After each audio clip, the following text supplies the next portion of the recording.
Entonces, lo que vamos a ver es un alambre de radio R. O sea, un alambrecito que tiene un radio que no es despreciable, no es un hilo finito, tiene un radio, un pedazo de alambre. Pero me preguntan si puedo aplicar amper para calcular el campo en todo el espacio.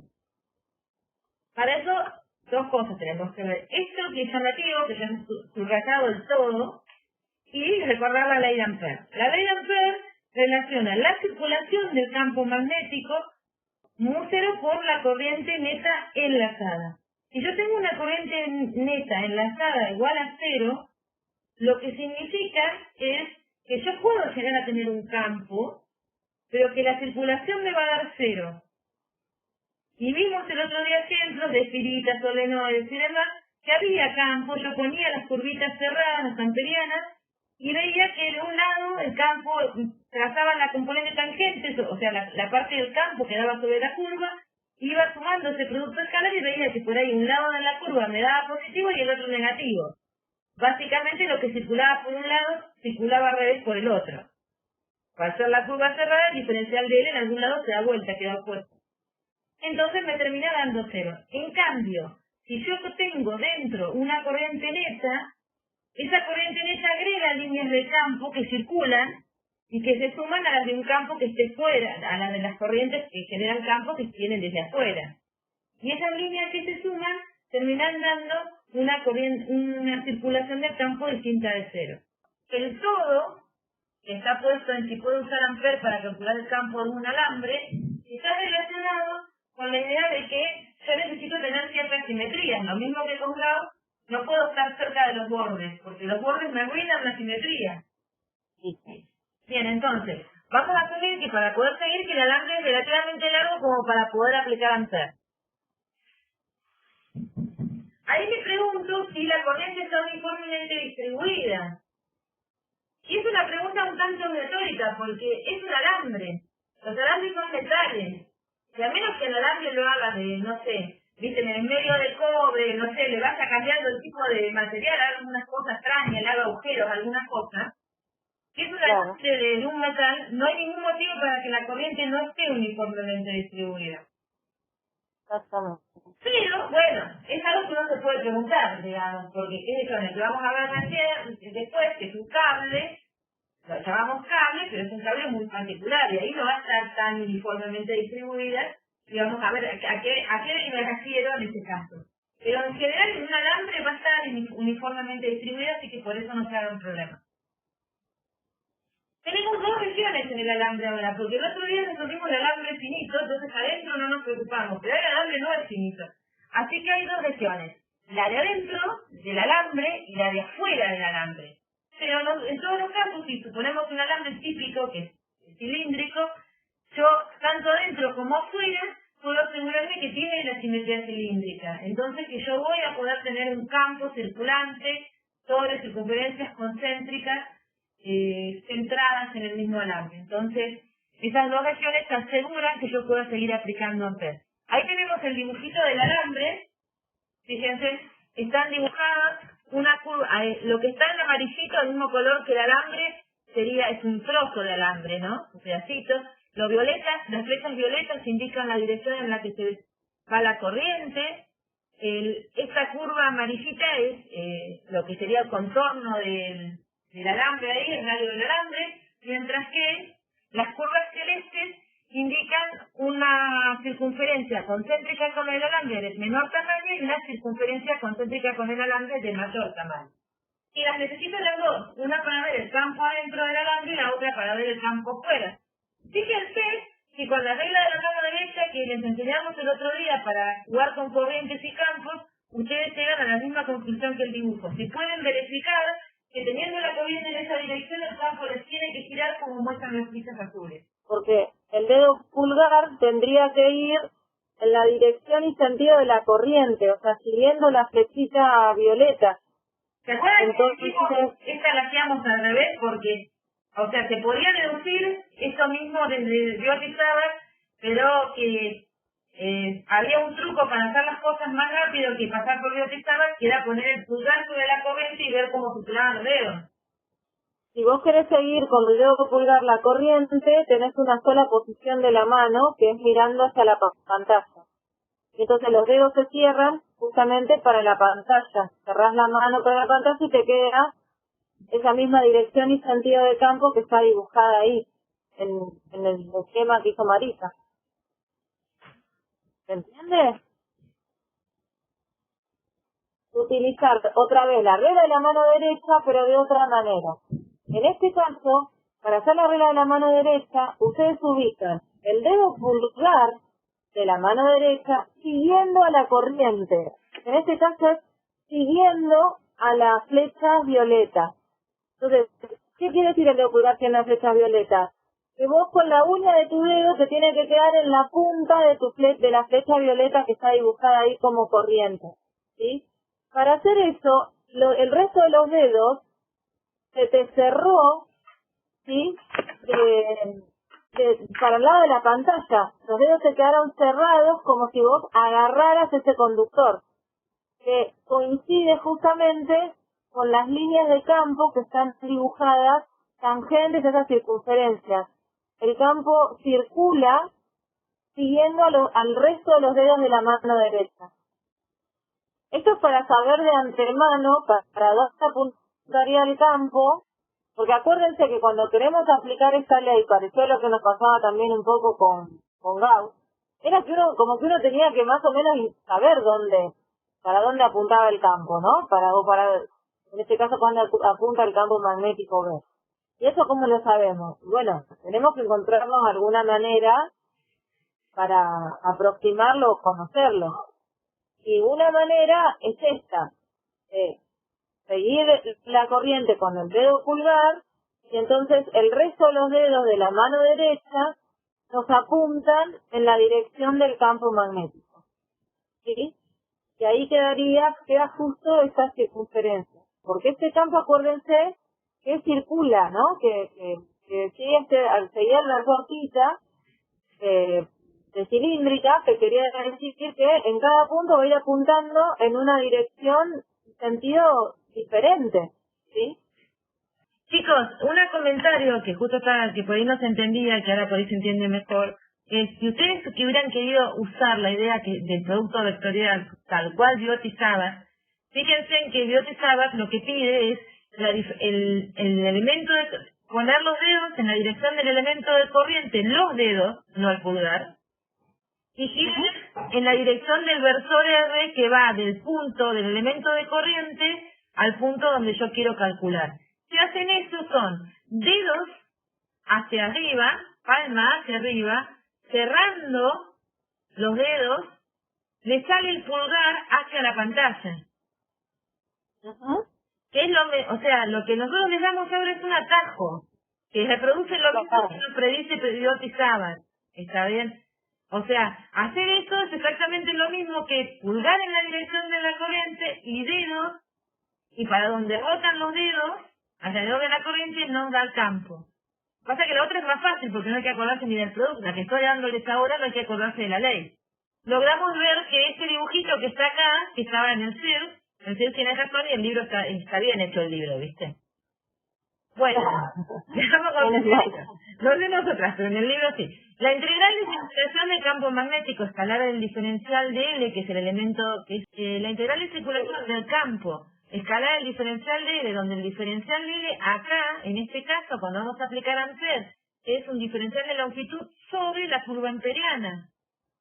Y esa curva amperiana tiene que cumplir las condiciones de simetría que cumple el campo. Entonces, si uno mira este campo, que ya sabemos que circula en círculos concéntricos por fuera del alambre, por dentro pasa lo mismo. Entonces uno llega a la conclusión de que la curva, que me va a ser más fácil hacer este producto escalar y esa integral, es una que vaya con el campo, porque yo sé que sobre estas curvas el campo vale lo mismo y es tangente, así que la cuenta se me va a hacer súper fácil, y adentro también. Entonces la curva va a ser una circunferencia como está dibujada ahí. O sea, la curva amperiana sigue a las líneas de campo. Bueno, entonces ya tenemos que el diferencial de L y B son paralelos tanto en la curva de arriba como en la de abajo. Entonces, como son paralelos, el producto nos queda el módulo de uno, el módulo de otro, por el coseno de 0. O sea que, y B vale lo mismo sobre cualquier punto sobre la circunferencia, así que sale tanto en la circunferencia externa como en la interna, sale de la integral y nos queda la integral del diferencial de L, y acá me comí un igual. Ahora sí. Ahí le puse. Bien. Entonces, ya tenemos resuelto el lado de la integral. ¿Bien? Ahora lo que tenemos que hacer, ahí está bien escrito, fíjate.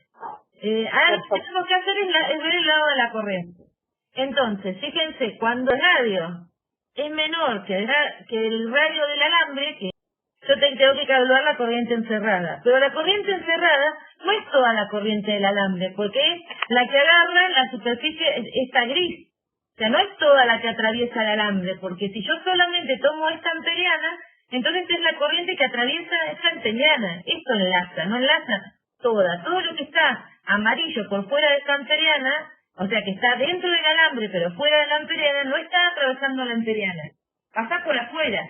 Entonces yo no puedo poner que la corriente enlazada es la I del alambre, sino es una parte de esa I. Entonces, ¿cuánto es? Y es la densidad de corriente por el área amperiana. Ahora bien, ¿cómo calculo la densidad de corriente? Y bajo la frase de que está uniformemente distribuida. Es decir, si pasa la misma corriente por cada uno de los puntos, o sea, si yo digo que la pasa la misma cantidad de carga por unidad de tiempo por cada uno de los puntos, que es la densidad de corriente, entonces la densidad de corriente por el área que corresponda me va a dar la corriente que atraviesa un área.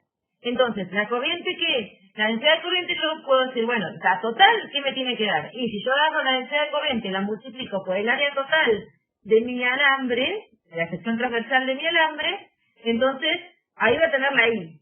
Entonces, ¿cómo despejo J? Y divido ahí por el área que tiene el área transversal de todo el alambre, que es pi por R cuadrado. Y ahora J la multiplico por el área de la amperiana, que es la partecita esta gris, que es pi por R cuadrado, por el radio de la amperiana cuadrado. Entonces ahora, esta expresión simplifico los pi y los reemplazo acá. Entonces me queda B, 2pi por R tiene que ser I sobre R cuadrado por el radio cuadrado del alambre por el R cuadrado de la amperiana. Simplifico y demás, y esto sería el campo en el interior del alambre. Fíjense en que el campo nos queda creciente, se va aumentando el campo a medida que yo con mi amperiana voy desplazando más corriente. Claro, el R chiquito que estaba en el numerador es el radio de la amperiana, es donde nos digamos, entre comillas, nos paramos para poder calcular el valor del campo. Y el R grande, el R mayúscula que aparece en el denominador, es el radio del alambre. ¿Sí? Mirá, entonces, el dibujo hizo cualquiera, mirá hasta dónde le puso el R menor. Sí, a mí eso me mareó un poco cuando lo vi, porque el R menor debería ser hasta la celestita. Sí, ahí en la flecha. Ese lo hice yo al corte y pegue, Sí, ahí en la flecha tuvo un problema con el R chiquito, porque el R grande se entiende, pero el R chiquito no. Va hasta la curva celeste en realidad. Bueno. Entonces, eso que decíamos que el campo aumenta con la distancia al del centro del alambre, fíjense que el campo depende linealmente, ¿no?, de esa distancia al centro, o sea que va aumentando de manera lineal. Por si les preguntan graficarlo, ahí debería ser una recta que va desde el 0 hasta el radio R grande del alambre. Ahí ya arreglé mi otro error. El radio mayor que el radio del alambre, sea la curva que está por fuera, la corriente encerrada es la total. La que es del alambre. Así que ahí nos termina quedando el mismo campo que nos hubiera quedado si tuviéramos un alambre finito. Sí, como si toda la corriente viniera por el centro. Claro. Básicamente de afuera, de lejos, no puedo distinguir que el alambre es grueso, que tiene un radio determinado, o si es un alambre muy finito, delgado, como lo habíamos calculado antes. Desde afuera es lo mismo. Faltó un musero, ¿no? ¿En la del B de arriba? Sí, acá falta un musero. ¿Pero ahí se entiende? Ahí va. Y neta, ahí encerrada, habría que tratar de ponerle el mismo nombre. Sí. Dios. Claro. Bien.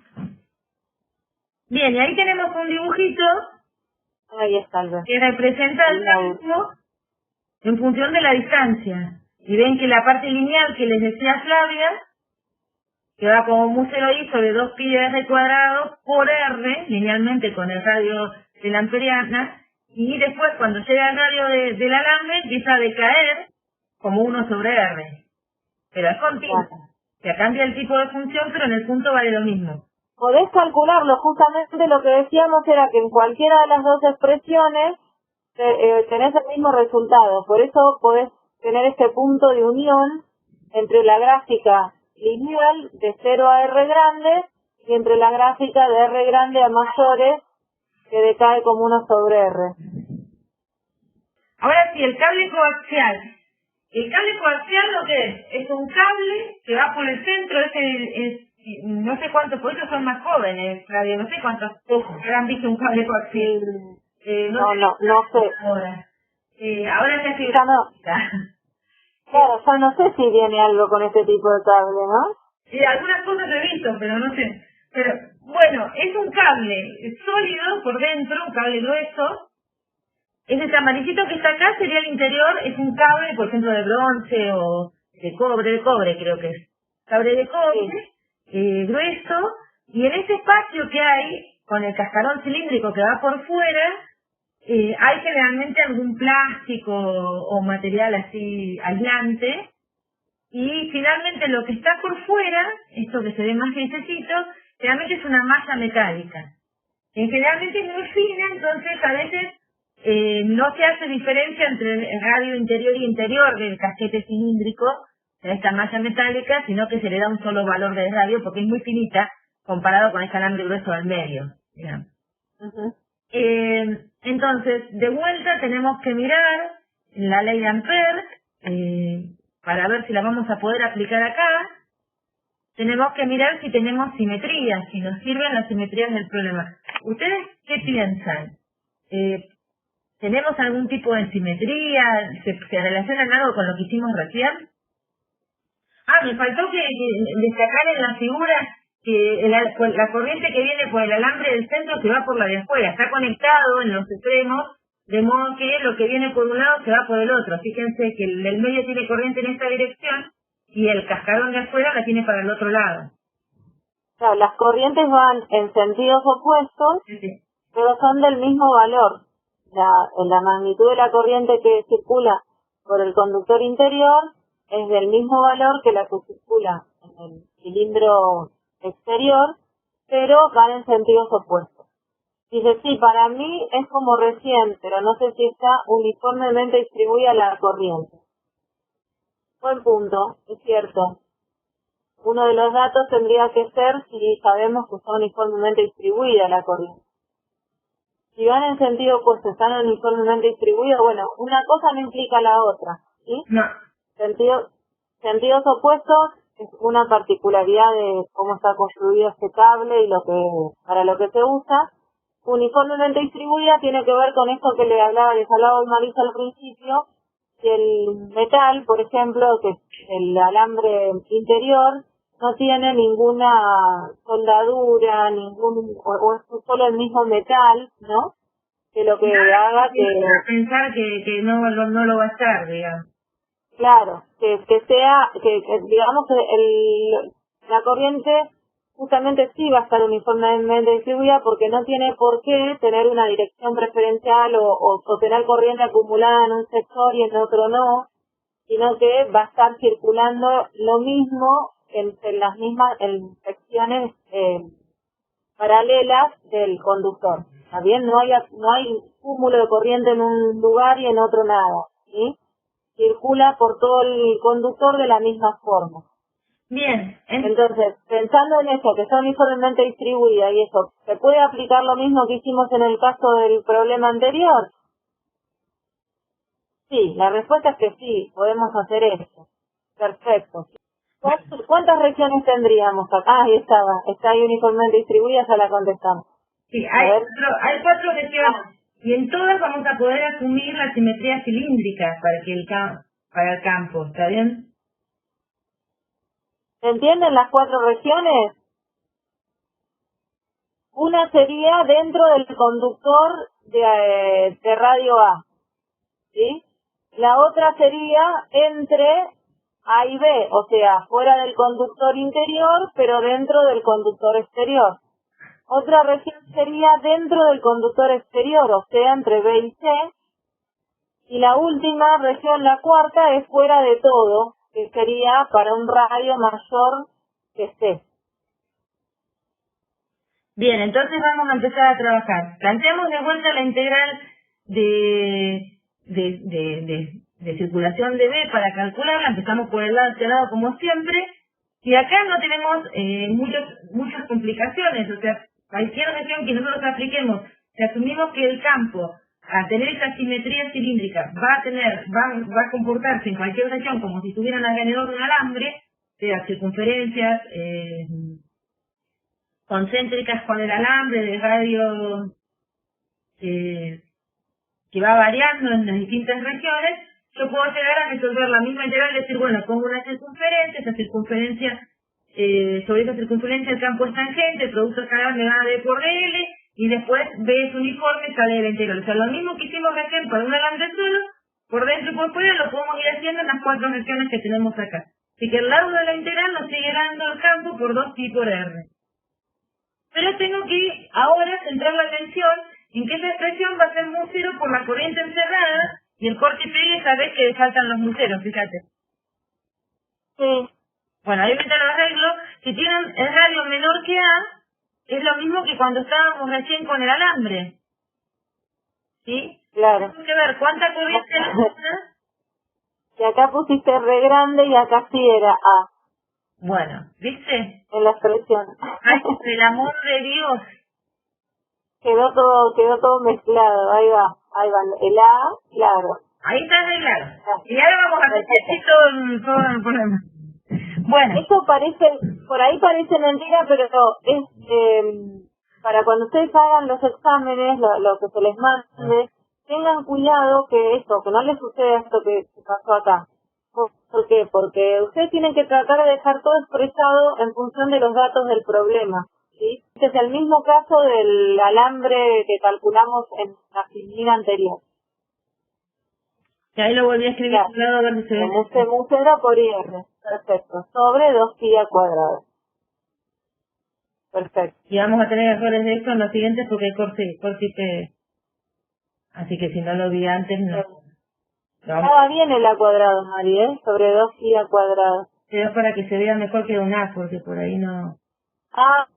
Está bien. Bueno, ahí se ve mejor, está mejor escrito. Entonces, para abajo lo puse siempre, pero ahora el radio es el radio del alambre interno. Cuando estoy entre A y B, me olvidé el quita acá arriba, fíjense cómo evalúo, cuál es la corriente encerrada cuando estoy entre A y B. La corriente del alambre interno. Entonces, acá, fíjense que entre A y B, que así está bien esto, la corriente encerrada total es esta, el campo circula, de modo que la curva siempre nos queda a la izquierda, como circulaba hoy, como si no estuvieran, no miren como nos quedaba cuando soltaba el alambre. En plazo ahí nos queda la expresión que teníamos antes, que queda dependiente de la distancia al eje del alambre. Ahora vamos al siguiente caso. Este es el más difícil. Estoy entre A y C. Si miran es esa línea media flúor verde, esa es la amperiana. Entonces yo primero voy a suponer una circulación positiva, ¿no? Entonces, para hacer esa circulación, voy a suponer que el campo sigue circulando en la dirección en la que lo estaba haciendo en la roja y en la violeta, ¿no? Entonces yo pongo esa expresión, llego acá. La corriente encerrada, fíjense, yo tengo la I, que coincide con el signo de la circulación, y después le tengo que restar la que va para el otro lado. Pero Claro. encima lo más difícil de esto, que es por lo que generalmente no lo consideramos, en los cuales no le ponemos que tenga dos radios, es ver cuánto corriente está yendo para atrás, para el lado derecho de la batería. Porque yo tengo que ver que dónde tengo corriente, y tengo corriente entre B y C. Entonces, cuando quiero buscar la densidad de corriente, tengo que agarrar la corriente total. Primero, el signo menos proviene de que la corriente va en la dirección contraria. O sea que si yo asumí una circulación del campo magnético para coincidir con esta dirección de la corriente, esta tiene que tener signo menos. O sea, si el campo circula de modo que el pulgar vaya con la corriente que va del cable interior, la corriente que está yendo para el otro lado es esta. Ahora, la corriente esa vale I también en módulo, pero, o sea, y en si tomo todo el cascarón, pero no estoy tomando todo el cascarón, estoy tomando una región. Entonces, ¿cómo saco la densidad de corriente? Bueno, la densidad de corriente va a ser esta I dividida el área, y el área transversal del cascarón, que es el área de un anillo, sería tomar el área del círculo más grande y restarla del más chico. El área del círculo más grande sería pi, y no está porque lo simplifiqué con un pi de arriba, por el radio al cuadrado del círculo más grande, que es c cuadrado. Y le tengo que restar el área del que está dentro, de esta área de acá, ¿no? El menores que b. Entonces tengo que restarle menos pi por b cuadrado. Saco pi, le queda c cuadrado menos b cuadrado por pi. Y después tengo que multiplicarle por el área que efectivamente está tomando la amperiana. Y eso sería hasta el radio de la amperiana, hasta el radio de la verde, por eso me aparece en el cuadrado, restándole la parte que no tiene corriente, que es b cuadrado. O sea, que no incluye la corriente I. Entonces, eso, así, es la corriente total encerrada. ¿Bien? Entonces, esto lo igualo a D por 2pi por R. Las pi que estaban acá se simplifican, acomodo un poquito, pues esto es un acomodo, nada más es igualar esto a mu 0 por esta corriente. Y me queda esta expresión. ¿Qué me dice? Que el campo decrece como 1 sobre R, pero tiene que tener un factor que contribuye a que decrezca más rápido, porque tiene un R cuadrado acá, que resta al 1. Pero Claro. estoy yendo en tita, porque esta expresión es menor que 1. ¿Estamos de acuerdo que esta expresión es menor que 1? ¿Se ve eso? No entendió. No. Esta marea un poco, esta parte. El tema es que cuando ustedes quieren calcular la corriente enlazada por ahora por la curva esta punteada en verde, tienen la corriente que está circulando por adentro, por el conductor este amarillito, que está ahí, pero del conductor gris solamente tiene que ser la corriente que llega hasta esa curva punteada. No es toda la corriente I. Hasta el radio de la amperiana verde. Ya, no es toda la corriente I la que ustedes se encierran con la curva amperiana. Como antes dentro del alambre tampoco encerrábamos toda la corriente del alambre, solo un pedacito. Claro, tal cual. No. Y el pedazo que uno encierra, o la proporción de corriente que uno termina enlazando con esta curva, tiene que ver con la corriente multiplicada por el área limitada por la curva de Ampère, ¿sí? Entonces ustedes piensan en el área limitada por la curva de Ampère entre el radio B y en la curva punteada celeste verdecita, que es la de amperiana. Justamente el área les queda, le faltan los pi, ¿no? Porque son áreas de un círculo grande restado de un círculo chiquito. Si ustedes piensan en esa... Acá se simplificaron, habría un pi arriba y un pi abajo. Claro, para que sean las áreas faltarían los pi, ¿está bien? Pero básicamente es pensar en un círculo grande, ahí sería, por ejemplo, el del radio... fíjense que el círculo grande que tienen arriba es el radio de ustedes del amperiano, que es el radio R chiquito. Sí, por R cuadrado sería el círculo que llega desde el centro de todos estos conductores hasta el amperiano. A eso le restan el área del círculo que llega hasta el radio B. Por eso queda este R cuadrado menos B cuadrado en el numerador, ¿sí? Y a eso, ¿por qué lo dividen por ese C cuadrado menos B cuadrado? Porque sería pensar en la corriente total, o sea, la corriente distribuida en el área total del cilindro gris. ¿Sí? Piensen que en este caso son construcciones de un círculo grande menos un círculo chiquito. ¿Por qué? Porque tengo que pensar en las áreas. En el área transversal a la corriente, esa era la definición del J, de la densidad de corriente. Entonces de ahí viene esta construcción. Lo que queremos acá, lo que tenemos que tener en cuenta es la corriente que estamos enlazando con esta curva amperiana de color verde punteado. Genial. Bueno, ya nos queda la última región que corresponde a R mayor que C, que ahí sería la línea azul punteada que se acaba de agregar, esta, que me da punteros que las muestro. Esta de acá. Y sobre esa, ahí sí agarra las dos corrientes, la del alambre y toda la del cascarón de la malla externa. Así que ahí sí sumo I menos I, así que la encerrada es 0. Y si esto es 0, 0 es igualado a B por 2pi por R. Así que B tiene que ser el vector nulo. Claro, esa es una de las particularidades de este cable coaxial que justamente nos permite encerrar una región donde hay campo, que es entre los dos conductores, y fuera de ese cable no tendríamos campo. Bueno, y esos serían los dos casos que nos faltaban como analizar, digamos, como para tener un panorama general, porque ya vimos el solenoide, vimos un alambre solo, un alambre grueso y un cable coaxial. O sea, es más o menos toda la variante de cosas que uno trabaja.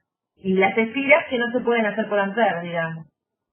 Las espiras solitas o los bobinados, que a veces le dicen N vueltas, pero si no les dicen que son solenoides, no se puede usar por amper. ¿Qué condición debe cumplirse para que haya una corriente en un circuito? Para que, por ejemplo, por ese cable coaxial o una espira, en algún lado hace una corriente. ¿Qué necesitamos tener? Se la tenemos que entregar, dicen. Bueno, ¿y qué quiere decir eso? ¿Cómo se la entregas la corriente al circuito? ¿O quién se la entrega? Una batería. Perfecto. Bien, o sea que en líneas generales, la batería, bueno, es un instrumento, pero que nos permite generar una diferencia de potencial. Y en realidad lo que necesitamos, digamos. Claro, lo que necesitamos es eso, tener una diferencia de potencial que genere, por lo tanto, un campo dentro de ese conductor. ¿Está bien? Mira, eso lo sabíamos. Y de pasada lo recordamos, porque viste que se va olvidando esto. Uy, sí. Para ese tema del segundo percepto es el primero todavía. ¿Es posible observar una corriente en un circuito donde no se ha conectado una fuente de tensión? Bueno, y acá claro, ¿no? Por fuente de tensión puede ser la batería, puede ser la FEM, ¿te acuerdan? Que a veces las FEM podrían ser, yo les he dicho cosas que varían con el tiempo de la corriente, o un capacitor, ¿se acuerdan que los capacitores cargados, cuando uno los conectaba, se descargaban y generaban corrientes mientras se iban descargando? Si no conectamos nada de eso, ¿puede haber una corriente en el circuito? No tenemos ni capacitores, ni fuentes, ni enchufes. Ni baterías, claro, fuentes como baterías. No debería haber, ¿no? No debería haber. Ya se sospecha que las preguntas es para otro lado, ¿no? Claro, dicen sí, con un campo magnético, dicen. ¿Cómo? Dicen sí, con un campo magnético. ¿Con un campo magnético generamos corrientes? O sea, ponemos un imán en el circuito, ¿no? Bien, vamos por partes. Sí. Tenemos un cable ahí quietito, ¿no? Un alambre ahí tirado. Y le acercamos un imán y van a empezar a circular corrientes. Ahí tendríamos un campo magnético, ¿no? Y un conductor por el cual podría circular la corriente. Claro, ¿y se van a ¿Con eso alcanza? ¿Por sí? Ponemos el imán ahí y vos decís que con el campo magnético del imán ya las corrientes van a funcionar. Es fantástico, no le pagamos más de la. Pero sería buenísimo. Y todo. ¿Sabés con todos los imanes de delivery que tengo en la heladera? Sí. Que obviamente ya no le pedimos nada al delivery por no hay plata, entonces... No. Pero bueno, pero los uso para algo. No sé para qué. Claro. No tiro más un imán. Guarda con eso, porque no es solo con un campo magnético. Claro. Ahora vamos a ver, ¿sí? O sea, simplemente con la presencia de un campo magnético estático no van a tener una corriente. No. ¿Sí?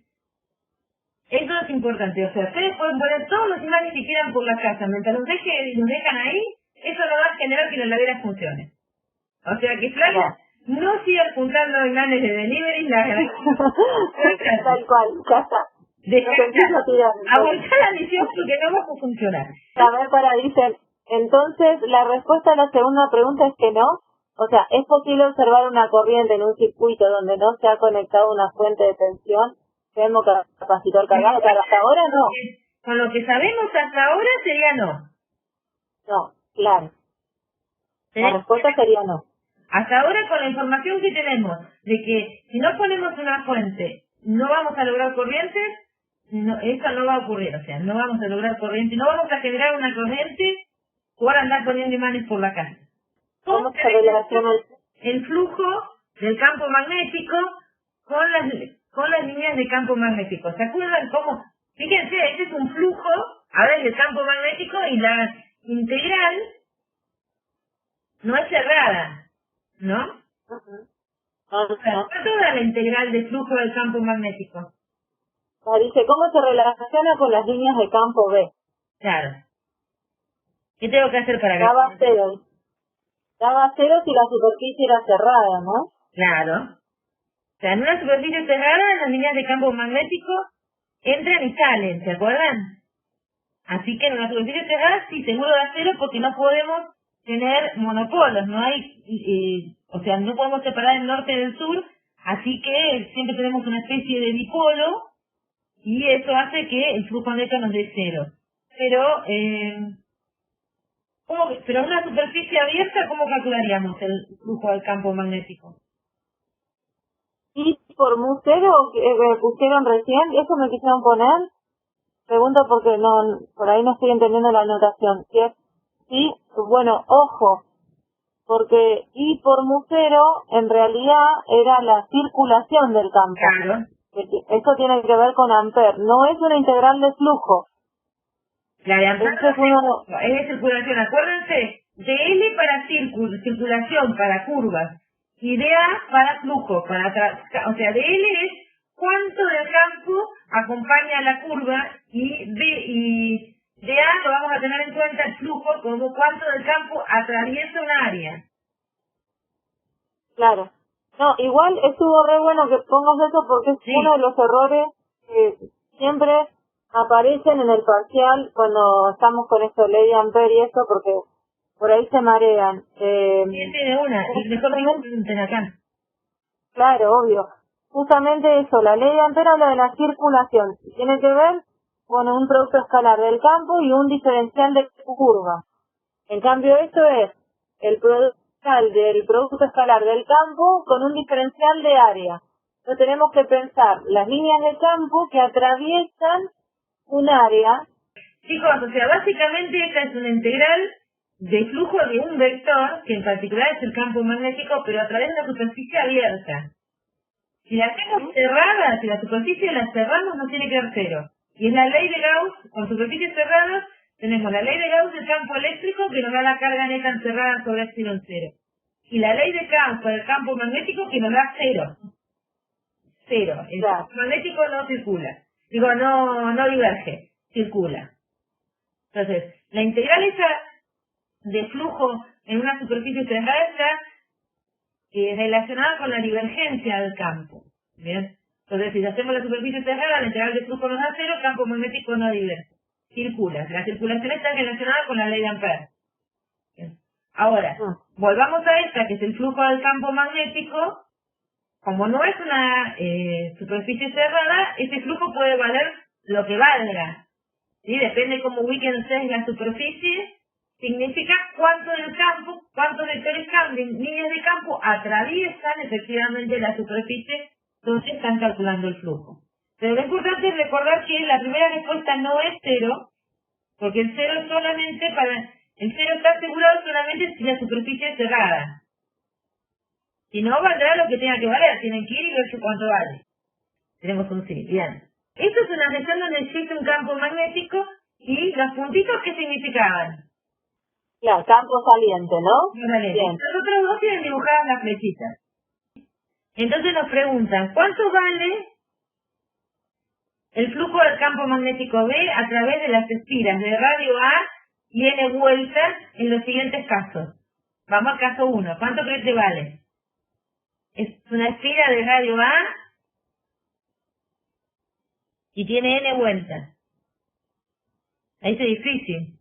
Vamos por la espira de radio A primero, ¿no? Claro, vamos por una sola espira. Y después vemos la vuelta. ¿Para dónde apunta el diferencial de área? Para afuera. Bien.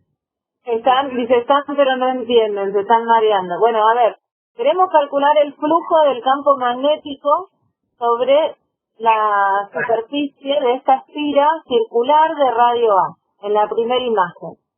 Para calcular ese flujo hay que hacer esa integral del producto escalar del campo por el diferencial de área. Entonces, la primera pregunta, o lo primero que uno tiene que fijarse es para dónde apunta el campo, y también después fijarse para dónde apunta el diferencial de área. Porque acá tenemos un producto escalar. El flujo siempre va a ser un escalar, ¿sí? Entonces, sabemos por el dibujo que el campo va a ser saliente de la pantalla, porque tenemos dos puntitos. Ahora, el diferencial de área, sabemos que es un vector, que siempre es perpendicular al área encerrada. El campo sería perpendicular al diferencial de área. ¿Hacia dónde va el diferencial? Pregunta. Acuérdense que habíamos definido el diferencial de área como decir que era positivo si ustedes la curva, o sea, caminan por esta circunferencia y la superficie cerrada siempre les queda a la izquierda, ¿sí? O sea, básicamente si ustedes recorren esta circunferencia en sentido antihorario, el diferencial de área sale también de la pantalla, apunta para ustedes, ¿sí? O sea, el diferencial de área, si ustedes caminan sobre la curva, o sea, se paran, imagínense ustedes paraditos sobre esta curva, y caminan en el sentido antihorario, la curva, el área que encierra la curva les queda siempre a su izquierda, a su hombro izquierdo. Esa es la dirección de circulación, y eso hace que el diferencial de área, cuando ocurre esto, vaya hacia ustedes. Así que el diferencial de área y el campo son paralelos. ¿Cuánto da el producto escalar de dos vectores paralelos? Y son paralelos. Módulo, coseno del ángulo, que es coseno de 0. Coseno de 0, ¿cuánto vale? 1. Entonces les queda B. Bien, coseno de 0 quedaría B por área. Claro. Y exactamente. Es pi por al cuadrado, porque es un círculo. Queda B por área porque el campo es uniforme, lo pueden sacar fuera del integral, entonces les termina quedando B por la integral de diferencial de área y ahí queda B por área. Bien, y el área la van a claro, es paralelo. El área la van a reemplazar por el área de esa esfera circular, que por ser un área circular, vale pi por el radio de esa esfera al cuadrado, o sea, pi por a cuadrado. Con lo cual ese flujo les debería quedar B por pi por a cuadrado. ¿Sí? Eso si fuera una esfera. Pero tenemos n. Si fueran, lo multiplicás. Claro, porque lo multiplicás por n. Multiplicás exactamente, porque si por una es B por el área, por n veces esta esfera vamos a tener n veces este flujo. ¿Sí? Perfecto. O sea que eso quedaría n por pi por a cuadrado. Ese sería el primero. Ustedes si quieren lo van anotando y ahora lo corroboran cuando Marisa pone todos los resultados. ¿Qué pasa en la imagen B? Sí. ¿En el B qué pasa? Este es fácil. Fíjense, el diferencial de área de la esfera es el mismo, porque la esfera está igual, ¿no? Ahora Ahora sí el campo es perpendicular al diferencial de área, claro, ahora sí el campo es perpendicular al diferencial de área. ¿Y entonces nos da? ¿Y entonces qué pasa con el flujo? Es 0, perfecto, porque el coseno les queda coseno de 90 o de pi sobre 2 y les da 0. Bien. ¿Y para n? Muy bien, perfecto, genial. Y en el último... perdón. ¿Para n? ¿Hay alguna diferencia? 0, no, también da 0, claro. Multiplicás por 0 y es lo mismo. Bien, ¿y el último? Exactamente. Y en el último, ¿qué dicen?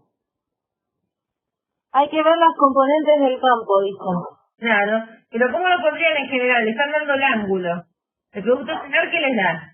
Les da todo el problema con el módulo, el área y el ángulo que forma. Fíjense que el diferencial de área ya está dibujado, ¿no? En negro. Y el campo sería la flechita como verdes, verdecitas. Como hoy dicen, a ver, B por diferencial de área por coseno de tita. Bien. Módulo de B por el módulo de diferencial de área por el coseno del ángulo. Por el área. Sí, ahora claro, sí eso. Es cierto. Eso es cierto para dentro de la integral. Lo que pasa es que tanto el módulo de B como el coseno del ángulo son constantes. Entonces salen fuera de la integral y esto quedaría entonces B por A, que sería pi por A cuadrado, por el coseno de tita. ¿Está bien? El diferencial de área se puede integrar y todo multiplicado por n porque teníamos n vueltas. ¿Se entienden los resultados que puso ahí Marisa abajo? ¿Coinciden? Sí, perfecto. Bien, entonces, es que se supone que se sabía, pero uno se lo va olvidando. Sí, sí. Esto es como aprender tema nuevo de paso, además. Claro, tal cual. Bueno, y les pregunto, estos resultados, unos den 0 y otros no den 0, ¿contradicen la ley de Gauss, el campo magnético? O no saben cómo responderla. Lo pueden decir, ¿eh? O sea, les están dando lo que en algunos casos les da 0, en algunos casos no, y la ley para el campo magnético está escrita así, nos dice que tiene que dar siempre 0. Que esto nos haya dado distinto de 0, ¿contradice esta ley? No, dicen. ¿Y por qué no? Porque no eran cerradas las espiras. Entonces, ¿esa es una superficie cerrada de la superficie de la espira? No sé, dice. ¿Qué es una superficie cerrada? ¿Viste cómo van apareciendo cosas que no se entienden? Obvio, terrible.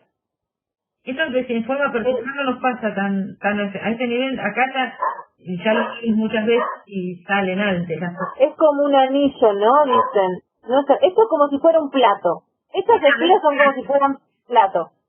Plato de la comida, ¿sí? O sea, esa área, imagínense. La superficie, ¿Está bien? para que sea cerrada, tiene que poder encerrar algo adentro, ¿no? ¿Vos pensás que estos platos pueden encerrar algo adentro? Ah, bien me pone.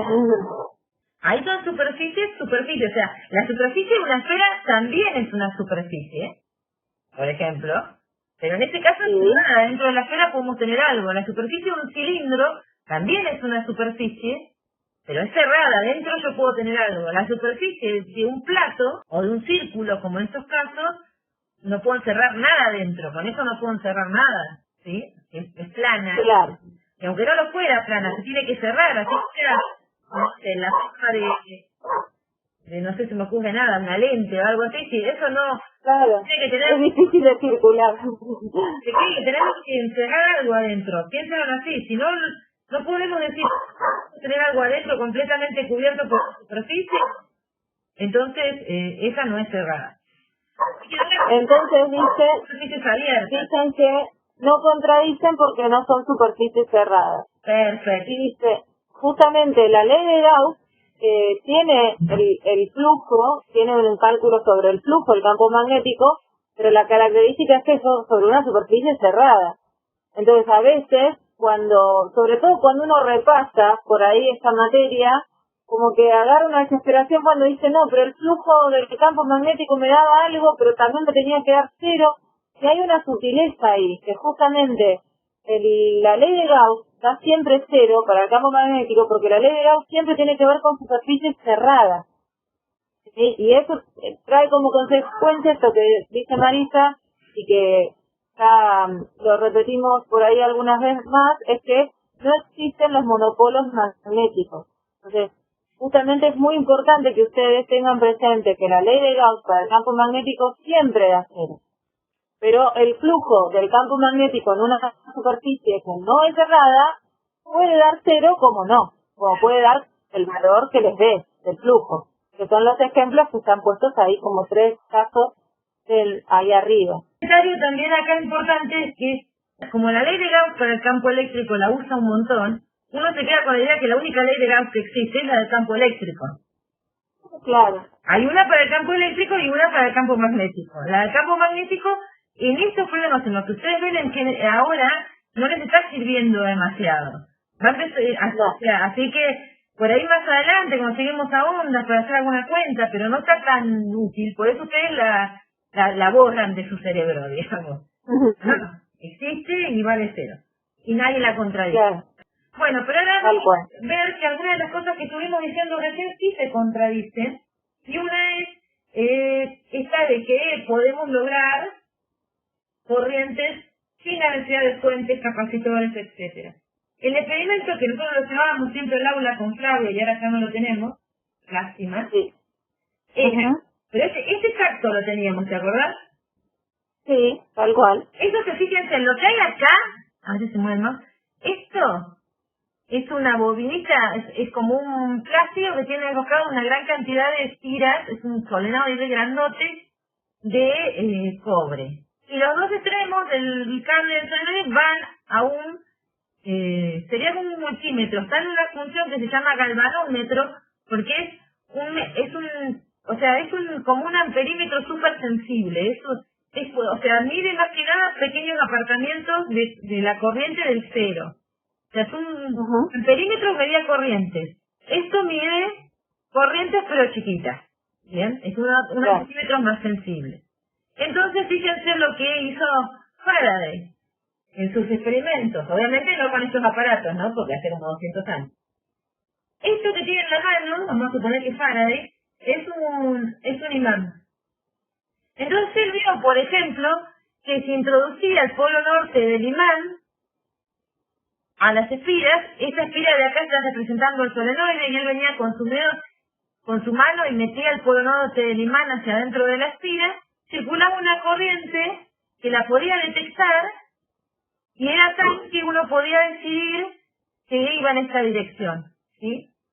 Fíjense que, bueno, después la vamos a ver mejor, pero la corriente apunta hacia ustedes y se mete, hacia ustedes y se mete por debajo cuando está introduciendo el imán.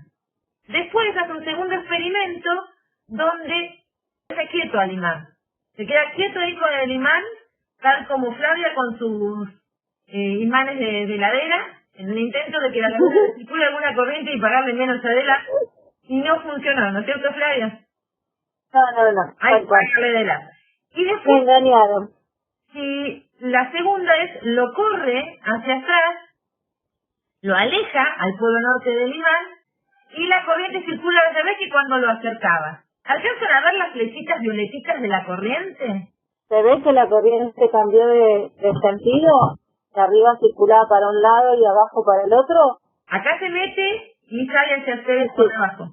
Bien, entonces el experimento es ese básicamente. Y lo hacíamos en el aula y funcionaba, ¿te acordás? Tal cual. Se produce una corriente hacia ustedes, si se quedan quietos con el imán no pasa nada, y si lo sacan se produce una corriente al revés, ¿no? Se acerca el imán a la espira, se detecta en el amperímetro, o a galvanómetro de alta una corriente inducida distinta de cero en la espira, aunque no hay fuente conectada. Se deja quieto el imán, la corriente inducida es cero, se aleja el imán, detectamos en el amperímetro una corriente inducida distinta de cero en la espira, aunque no haya fuente conectada. Entonces, la conclusión de este experimento es que es posible generar una corriente inducida en un circuito al que no se le ha conectado una fuente de tensión. Generamos lo que se conoce como FEL inducida, fuerza electromotriz inducida. O sea que moviendo el imán en la proximidad de un circuito, como estamos haciendo ahí, podemos lograr generar una diferencia de potencial, una FEM, y esa va a generar una corriente. Vamos a seguir estudiando un poquito más esto. Ahí tenemos los dibujos de vuelta, son los mismos que teníamos recién. Bueno, entonces ahora miremos. Vamos a analizar qué es lo que pasa un poco más claro. Por eso este dibujo está más grande. ¿Cómo se modifica el flujo del campo B, que es el producido por el imán, a través de la espira? En el caso A, que es cuando lo acercamos, ¿cómo se modifica el flujo? ¿Aumenta? ¿Disminuye? ¿Qué opinan? Aumenta, porque fíjense que cuando acercamos por ahí líneas que estaban más desviadas en esta región, las empezamos a enlazar. ¿sí? Claro. Así que esto arrancó por acá, pues ya dejábamos estas 3 líneas y a medida que fuimos acercando lanzamos más líneas. Así que sí, aparte los polos se acuerdan que eran los de mayor densidad, que cuando más cerca del polo estemos, más va a aumentar el flujo. Bien. Y en el caso el B, Estaba quieto, ¿no? El imán. sí. Fíjense que hay una flechita para marcar si mueve, se queda quieto, se mueve para el otro lado. ¿Qué pasa en el caso B con el flujo del campo magnético? El flujo se mantiene. Perfecto. Claro. Porque al no moverlo, Se mantiene constante. no cambia la cantidad de líneas de campo que están atravesando. Y en el último, ¿qué opinan? Lo están alejando al imán. Baja. ¿Cómo? Baja. Disminuye. Baja, disminuye. Claro. Muy bien. En el último caso, el flujo disminuye. ¿Cómo son las líneas de campo del campo inducido por la corriente inducida en la fibra? O sea, ahora no miren al imán, sino que miren la corriente. ¿Para dónde apunta el campo que genera la corriente en el primer caso? A ver. ¿En la misma dirección que el campo del imán? ¿En dirección contraria? ¿Qué opinan? ¿Se acuerdan cómo era la cosa? Ponían la mano en la dirección de la corriente y si giraba la corriente le daba la dirección del campo. Dedos con la corriente, pulgar para el campo. ¿Para dónde apunta el campo inducido? Para la izquierda, dicen. Contraria a las líneas de campo del imán. ¿Estamos de acuerdo? ¿Sí? ¿Va en contra de ese campo que está dibujado ahí en celeste? Miren, les dibujé la esfera y las líneas de campo de la esfera. Bien. Vale, dibujé, me lo copié ahí. No, ahí está suponiendo que la corriente está circulando en la dirección del caso A. Y las líneas de campo contrarias a las de campo. En el caso B no hay nada, ¿no? Porque como no se induce corriente, no se va a inducir campo. Y en el último, nosotros practicamos la regla de la mano derecha. Tal cual. Practicamos. ¿Qué pasa en el último caso? Me estaba dando cuenta que le llamamos regla de la mano derecha como a 10 reglas distintas. Porque en todos lados aparece así. En todos lados aparece así al final. ¿Cómo? En realidad porque siempre usa la mano derecha, entonces. Claro, es lo único que coincide. Sí, tal cual, pero no sería bien decir regla sería, no sé, use la mano derecha. Por la mano derecha solamente. Bueno, ¿qué pasa en el último caso con el campo inducido? ¿Va a favor o en contra del campo del imán, del campo existente? Igual que en el caso A, opuesto al caso A. ¿Para dónde va el campo inducido? O sea, el que genera la corriente, acuérdense, que aparece una corriente, aparece un campo. Esta que apareció porque estábamos retirando el imán. ¿Y se acuerdan que yo les conté que con un amperímetro sabemos para dónde van las corrientes? Porque te marca positivo o negativo el amperímetro. Sale del lado de más cerca del amperímetro y entra hacia el otro lado, que es como está dibujado ahí abajo, ¿sí? Dedos con la corriente y te dice para dónde va el campo, claro, sí, está.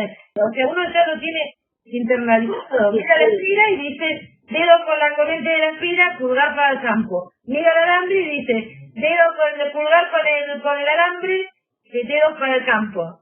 Acá en las esferas les conviene usar que los dedos de la mano derecha sigan a la corriente. Y entonces el pulgar les va a dar la dirección del campo que está asociada a esa corriente, ¿sí? La del campo magnético que se generó por la presencia de esa corriente. Entonces, si ustedes hacen eso, justamente en la esfera de abajo, la mano la pongo con la palma mirando la pantalla. Para la de abajo, sí, la mano va mirando la pantalla. Y entonces el campo les queda, como está dibujado ahí donde dice C, les queda apuntando de derecha a izquierda, ¿sí? Pero para el caso de arriba, para el caso A, la ponen al revés, la palma apunta para ustedes, bien, y el campo les quedaba para el otro lado. Genial, ahí nos van siguiendo. Perfecto. Ahora que lo lograste todo, ya sabemos para dónde va el campo y para dónde va. ¿Cómo es el flujo del campo inducido en relación al B del imán? O sea, el flujo del imán fluye para un lado. Compárenlo como es en relación al campo inducido. En el primer caso, el campo inducido va en esta dirección, el campo del imán va en esta dirección, así que fluye en esta dirección. Y el de aumentaba para acá. y el inducido lo tienen que mirar en la espira, acá, en este dibujito de acá. ¿Sí? ¿Cómo son los flujos? ¿Los sumo o los resto? ¿Se suman o se restan?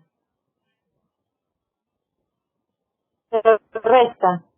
Lo contestaron así de una, genio. Bien. Sí, se resta, pusieron. Bien, se los quiero. En este no hay nada, o sea, no se suman ni se restan, o sea, no tenemos nada para comparar. Y en este caso, No. ¿qué opinan en el de abajo? Mirando las tiras y comparando con el dibujo. Se suman. Bien. Entonces, la conclusión. Muy bien. Inducida produce una corriente inducida que genera un campo inducido cuyo flujo se opone a la variación del flujo del imán. Acá es fundamental escuchar esta frase. ¿Saben por qué? Porque es la fuente de todas las confusiones. La corriente inducida genera una corriente que genera un campo, que genera un flujo, pero el flujo del campo inducido se opone no al flujo del imán, sino a la variación del flujo del imán. Eso quiere decir, acá yo estaba aumentando el flujo porque estaba metiendo el polo norte. ¿Qué hace la espira? Intenta evitar ese cambio generando un flujo contrario para tratar de mantenerlo constante. Acá no tiene nada para hacer porque no hay variación de flujo y acá, que lo estoy disminuyendo, ¿qué hace la espira? Genera una corriente que genera un campo cuyo flujo se suma al que está disminuyéndose para tratar de mantenerlo constante. ¿Cuál es el objetivo de esto? Que no cambie el flujo a través de la espira. Lo que se induce trata de evitar que cambie el flujo. ¿Sí? No que cambie el campo, que cambie el flujo. Está oponiéndose a la variación del flujo. Esto es medio como el principio, para los que son más químicos, el principio del de Chantelier. ¿No? Que si uno lo aparta del equilibrio, quiere volver al equilibrio. Es una idea así. O sea, estoy produciendo un cambio en el flujo a través de la espira y lo que se produce es un efecto tal que trata de compensar ese cambio. Esta parte en negrita se creo que es la que siempre, si la entienden bien, la ley que vamos a proponer dentro de un rato, que trata de representar todos estos experimentos, les va a cerrar. Pero si no se acuerdan la parte en negrita, que la oposición es al cambio del flujo del imán, o de lo que sea que esté generando el campo magnético, bueno, ahí ya se van a complicar. Pero vamos a aplicar, a ver qué tanto entendimos a esto. Entonces decimos, ven, acá tenemos el imán con sus líneas de campo, una espirita dibujada acá, y nosotros, esta es la carita feliz para ver desde dónde estamos mirando. Nosotros miramos desde acá, con el verde esperanza de algún día poder salir y ver un árbol. Bien. Un imán pasa a través de una esfera circular como indica la figura. Describir cualitativamente el cambio del flujo magnético a través de la esfera cuando el imán se acerca y el imán se aleja de la esfera. ¿Qué dirían? Cuando se acerca y cuando se aleja. Aumenta, dicen. Cuando se introduce aumenta y cuando se aleja, ¿Qué pasa con el flujo? Disminuye.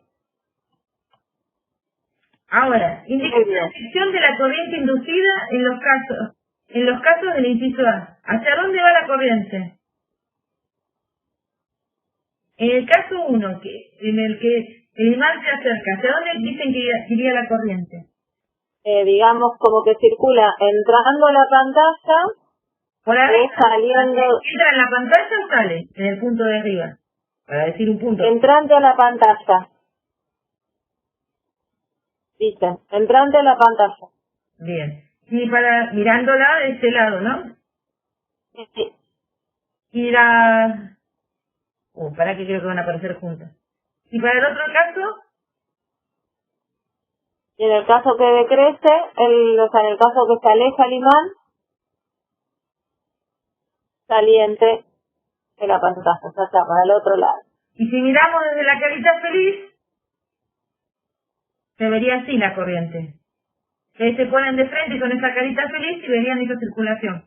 Bien, Vamos al caso D. Ahora es el sur. Ahora vamos, ok. No está esto. Ya, no, me lo mostró de una. Lo odio.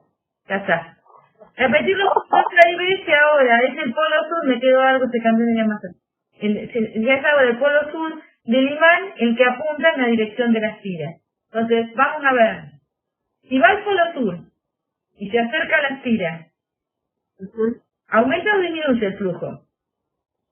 Claro, era repetir los A y B. Aumenta también, dicen. Aumenta, bien. ¿Y están de acuerdo con la circulación que le di acá? Para la carita feliz, ¿no? La carita feliz está mirando.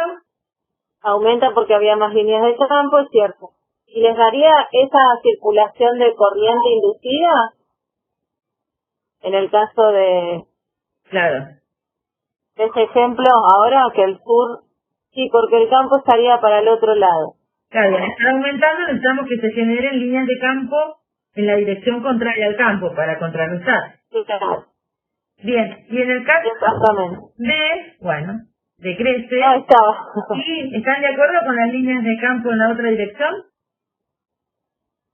Y si están de acuerdo que decrezca también, ¿no? Mírenlo bien.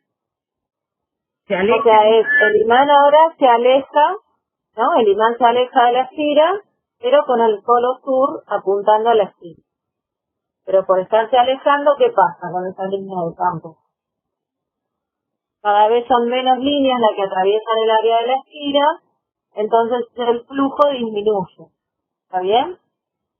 Y si el flujo disminuye, se genera una corriente inducida en la estira,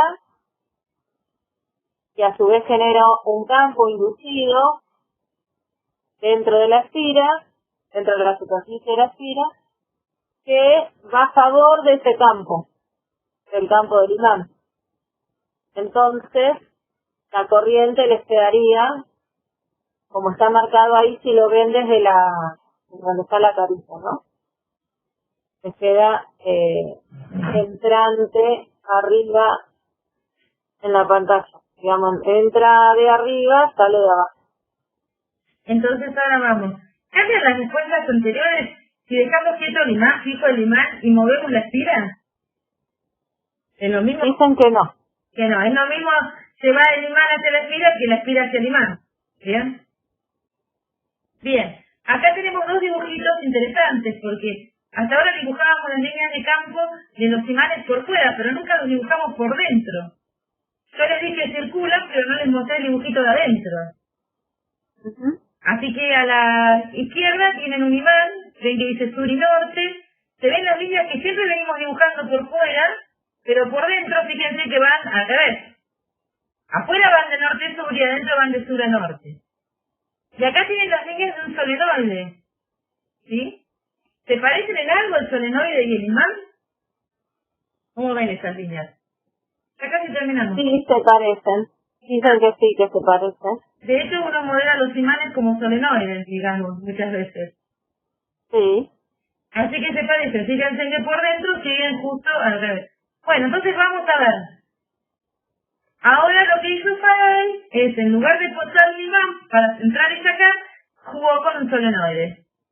Entonces, acá tengo, viste, esas imágenes que onda museos que vos debes tener. Sí. Te hubieran parecido más a las porquerías que llevábamos a las demostraciones, ¿viste? Tal cual. Está bien. Sí. Era para que Sí. no te voy a poder electrocutar nunca más. Ay, no. Acá lo que tiene el tipo es una especie de galvanómetro, amperímetro viejo, histórico, y acá tiene una pila vieja conectada a un solenoide, o sea que ahí entra la corriente por un lado. Generalmente los solenoides, el cable que sale por el otro, uno lo lleva derechito y lo conecta, salen los dos por el mismo lado, lo acomoda para que no le queden los cables colgando. Entonces ahí tiene un solenoide conectado a una pila y lo va a hacer entrar y salir. Que va a ser equivalente a lo que, como son equivalentes el solenoide y el imán, va a ser lo mismo que meter y sacar un imán. Solenoide 1 conectado a la batería, es este que está acá. Solenoide 2 sin conexión con el 1, ven que están separados, no tienen conexiones entre ellos, y conectado a un galvanómetro. Mientras se introduce el solenoide 1 en el solenoide 2, este también es un solenoide, ¿no? dice que se detecta una corriente inducida en el 2, cuyo sentido de circulación se opone a la corriente en el 1. Está bien, la corriente en el 1 va a generar, supónganse, un campo, supónganse, debido al solenoide, apuntando hacia abajo, y en el solenoide 2, el que está conectado al galvanómetro, este que está apoyado acá, se va a producir una corriente opuesta. Dejamos quieto el solenoide 1, se lo dejamos metido medio ahí, y no se produce ninguna corriente inducida. Así que Flavia tampoco puede el solenoide sostenedor de la heladera. Tampoco. Acá nos preguntamos si existe un flujo a través del solenoide 2. O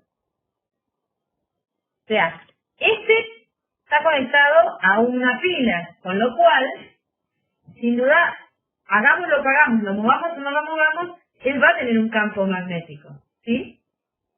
Si yo lo dejo, lo meto dentro del otro solenoide, del más gordote, evidentemente el campo magnético del primer solenoide, que está conectado a la pila, va a seguir existiendo, porque da lo mismo estar fuera del solenoide 2 o adentro, ¿sí? Va a seguir existiendo el campo.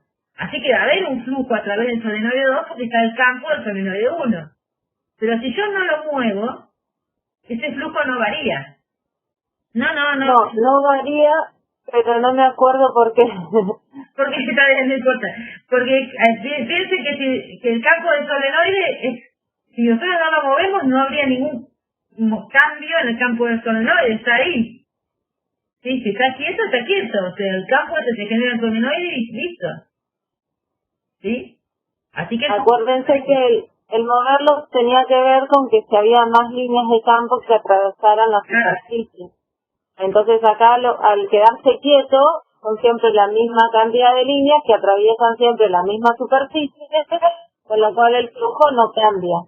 Acuérdense que se parecían el solenoide y el imán.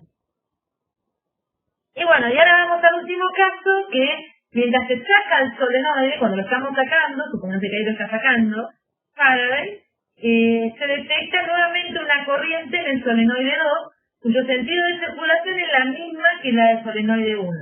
Es decir, si la corriente circulaba en el solenoide 1 de modo que el campo magnético del solenoide 1 apuntara hacia abajo, cuando lo estamos retirando tenemos menos líneas hacia abajo.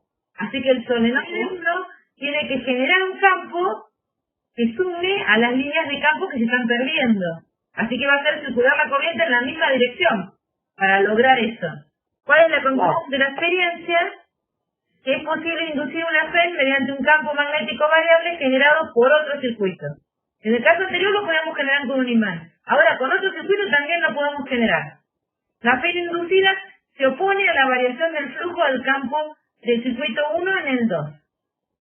Es decir, lo mismo que antes. La FEN inducida, que se produce una FEN, una diferencia de potencial, que genera una corriente, y esa corriente genera un campo inducido cuyo flujo es tal que se opone a la variación del flujo del campo que ya teníamos, del campo, en este caso, del solenoide 1, en el caso anterior del imán. O sea que lo que se va a inducir en el circuito, el otro circuito secundario, siempre va a ser algo que se opone a la variación del flujo del circuito primario, del que estaba acá con el campo.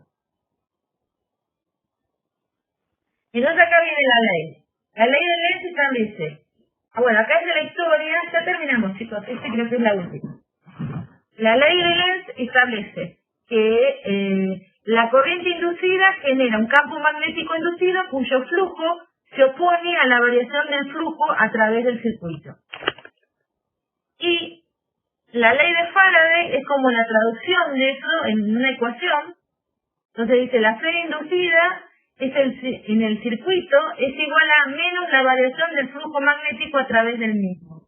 Entonces, la FEN inducida, esa que logró generar corrientes cuando no hay nada conectado, es menos la variación temporal del flujo magnético a través del circuito donde se está generando la FEN.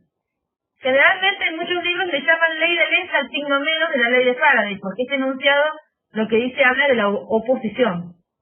no nos olvidemos que esto vale solo para abiertos, porque si es cerrado, esto no hay variación de flujo.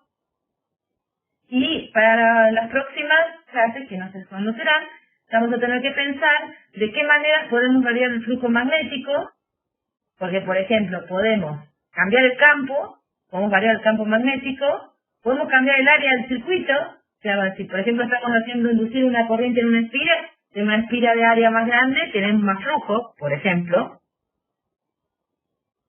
O podemos girar a veces, estos son 3 casos que podemos hacer. Y una cosa más es que antes decíamos que la circulación del campo eléctrico a través de una curva cerrada es cero. O sea, si yo circulaba un circuito y no contaba la batería, supónganse, entonces en esta circulación iba a tener que la suma de las caídas de potencial, de las variaciones de potencial, me tenían que dar igual a la batería. Si la batería no estaba la batería, la suma total me tenía que dar cero, y si había una batería, la suma de todo tenía que darme el valor de la batería. Cuando resolvíamos los circuitos, uno decía, voy por la batería, no sé, sube el potencial, paso una resistencia, menos 5 de R, más, íbamos viendo así, cuando volvíamos al mismo punto, todo eso lo igualábamos a cero. No tenía que dar cero la circulación del campo eléctrico. O sea, esa integral estaba relacionada también con la diferencia de potencial, ¿se acuerdan? La integral era menos la variación de la potencial. Entonces, si hacíamos en una curva cerrada, nos daba cero. Ahora, en este momento, con esta nueva condición, esta integral no da cero, da cero inducida. Entonces, esta ley, cuando uno la escribe así, ¿no? Así la vamos a usar un montón. Escrita así la vamos a ver una sola vez más.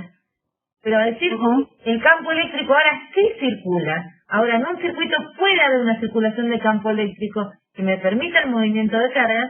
Esa, es la ley de Faraday, nos dice que nosotros podemos tener como fuentes del campo eléctrico variaciones temporales del campo magnético. Y esa hace que salgamos totalmente de la electrostática. Porque ahora sí lo hace todo. Ahora eso se llama, cuando uno lo ve en electro, lo llama situación dinámica, porque ahora varía todo. O sea, al variar el campo magnético en el tiempo no está ni en electrostática ni en magnetostática. Porque electrostática es quieta. Magnetostática son corrientes que van en Y, que no pueden variar en el tiempo. Cuando nos metemos acá, cuando metemos esta ley, salimos de la magnetostática y ahora podemos variar el campo en el tiempo, y la variación del campo magnético en el tiempo, en una región dada, produce inducida, produce circulación de campo eléctrico. Para nosotros acá lo que nos tiene que importar es esto, ahora. Bien, pero bueno, vamos a retomar la de circulación más adelante. Por ahora nos importa esto, y nos importa que esa variación del flujo nos va a generar una FEM. Eso nos importa. Y que esa FEM es tal que va a generar una corriente que genera un campo que se pone en la variación del flujo magnético. Bueno, ahí estaría, este es el fin.